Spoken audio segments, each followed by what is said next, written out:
Oscar Isaac has a friendly suggestion for Star Wars fans who loathe The Last Jedi. A friendly suggestion?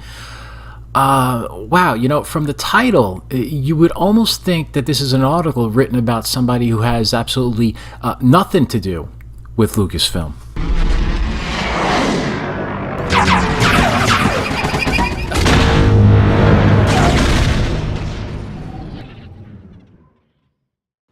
How's it going, everybody? This is Phil. So I thought this was a nice little article to share with everything that's gone on over the last several months, and just the way that the back and forth between the fans and Lucasfilm and everybody who seems to be involved with Star Wars in some form of capacity, whether one way or another, whether it's writers, directors, or the cast from these movies, Force Awakens, The Last Jedi, and the upcoming episode 9 and 10 and 11, however many installments it takes to get this sequel trilogy done. Everyone's kind of been asked about how do you feel about the fans, and they asked Oscar Isaac how he felt, and he's got a different perspective, I guess, on things. He sounds like a very measured person. At least that's the way he comes across in this article. So sometimes in the midst of a storm, the clouds break and a beam of sunlight shines through, and that beam of sunshine right now happens to be Oscar Isaac. So here you can see Oscar Isaac, Daisy Ridley, and John Boyega, and their characters are Poe Ray Finn, and they must be, this looks like some kind of a charity event where they took part in on a tarmac landing airplanes. That's what I assume these are, because they don't look like lightsabers to me. They're kiddie toys for the most part. Anyway, let's move on with the article. So it says Oscar Isaac will soon reprise his Star Wars character, Poe Dameron, who hopefully in episode 9 they give his balls back, and he's able to actually do something on screen besides get chastised and slapped around in episode 9 for director J.J. Abrams. But in the meantime, he's still facing questions about angry fans who detested The Last Jedi, and that's putting it that's putting it mildly. The backlash to that installment was so strong that it led to death threats against Helmer Ryan Johnson, which that's ridiculous. I don't like the guy, but certainly that's absurd behavior by anybody directed towards him, as well as brutal harassment of its stars. And there's no shortage of stories about Kelly Marie Tran and Daisy Ridley. Isaac was no exception to feeling that heat, but he's putting it all into perspective. And perspective is what you need, is it not? In fact, although Isaac didn't have anything to say about fundraising efforts from those angry fans, I could assume they're talking about remake The Last Jedi movement, he did offer them some good-natured advice, which is nice to hear, which may or may not be well received. Isaac believes that, rather than messing around with a remake, any lingering frustration would best be served through creating something different, that is, a probably non-Star Wars product of their own. Isaac's quote is, "What I think is really special about the whole thing, particularly for people that really didn't agree with where the story went, is that it's often a great inspiration to do your own thing. Obviously, making your own Star Wars movie is a bit of a tough challenge, but at least from a narrative standpoint, maybe you make your own thing and then show what you would want. Make what you would want to see." Which is, look, it's not bad advice. When things don't go your way, you can sit around and you can bitch about it, and cry until the cows come home. Or you can go out and try to make a change and do something on your own. Now, we live in a day and age where fans can go out and they can create their own fan comics in the Star Wars universe. They could write their own fan fiction. They could make their own movies.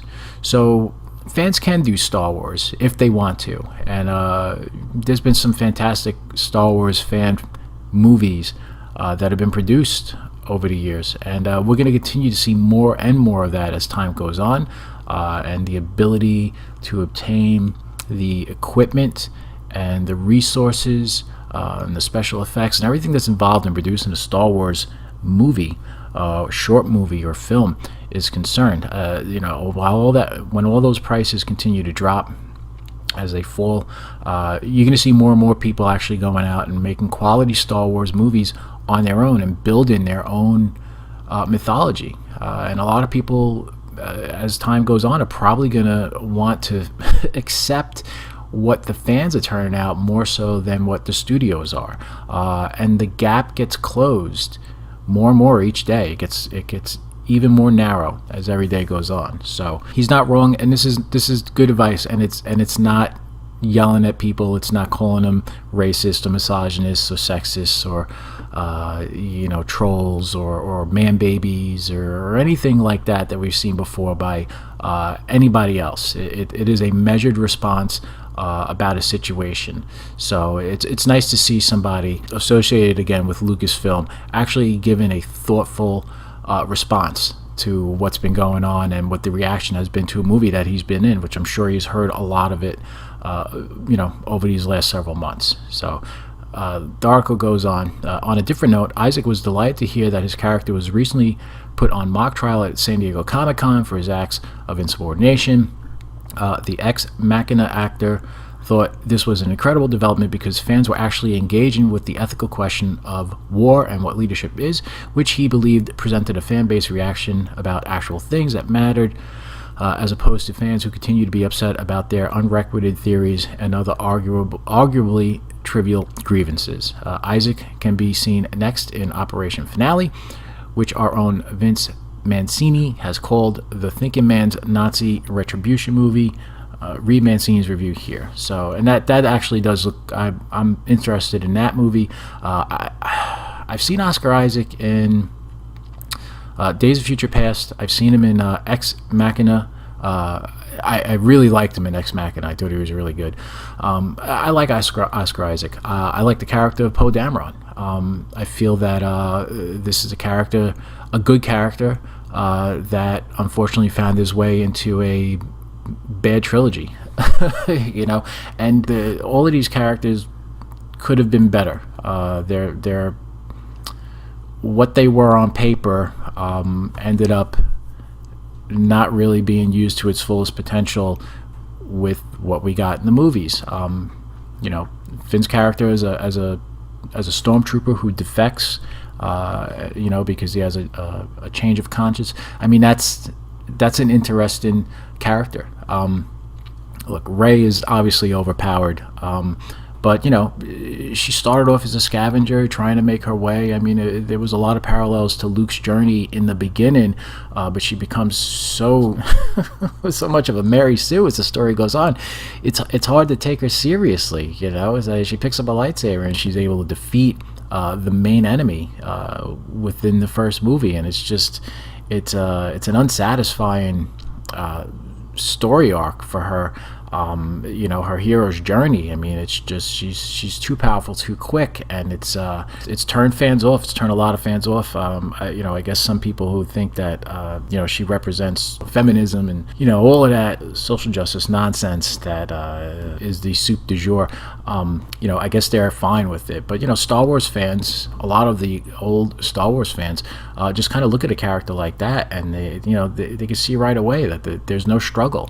So nothing is earned, and they're not going to sit around and take a character like that seriously and embrace it. And it doesn't matter that she was a female. It's been said before, if Luke Skywalker would have beat Darth Vader in A New Hope, what would we have been left with going forward in that movie's franchise? It's far more satisfying to see him build over time and fail and struggle and lose and have to continue to learn and hone his abilities, and then finally arrive at a point where he can actually match up and defeat his greatest foe, his father, Darth Vader. That was a satisfying conclusion to that story arc, and that's all we really wanted for these new characters. We wanted to go on a journey with them and love and embrace them, and they really dropped the ball with them. But anyway, getting back to Oscar Isaac, I think he's a good dude. I like his response here as far as all of this stuff is concerned with the backlash to The Last Jedi.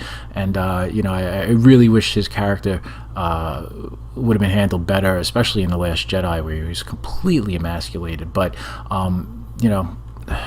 episode 9, I mean, again, we just kind of want to get through it, but it would be nice to see him actually be a competent, strong lead character who is completely in control, and just doesn't get led around by his nose by somebody else. This guy can actually act on his own. He has his own agency. So here's hoping. We'll see, but unfortunately, this is probably a character we're never going to see again after this trilogy, and that's too bad. But hey, look, I think he said a pretty cool thing here, and as a fan, I'm not offended by it. Yeah, why not? Go off and take this and turn a negative into a positive, and use it as a incentive to go out and build something of your own. People have done that time and time again over the years when they weren't satisfied about something. They just made something for themselves that was better, and everybody else embraced it. So good on him, and that's pretty much it. So how do you guys feel about Oscar Isaac and the advice that he gives to the fans? Thanks for watching this video, guys. Feel free to like and subscribe, and comment down below, and I'll see you sometime soon with another video. Thanks for watching. Be happy, be safe, be healthy. Have a great day. Bye.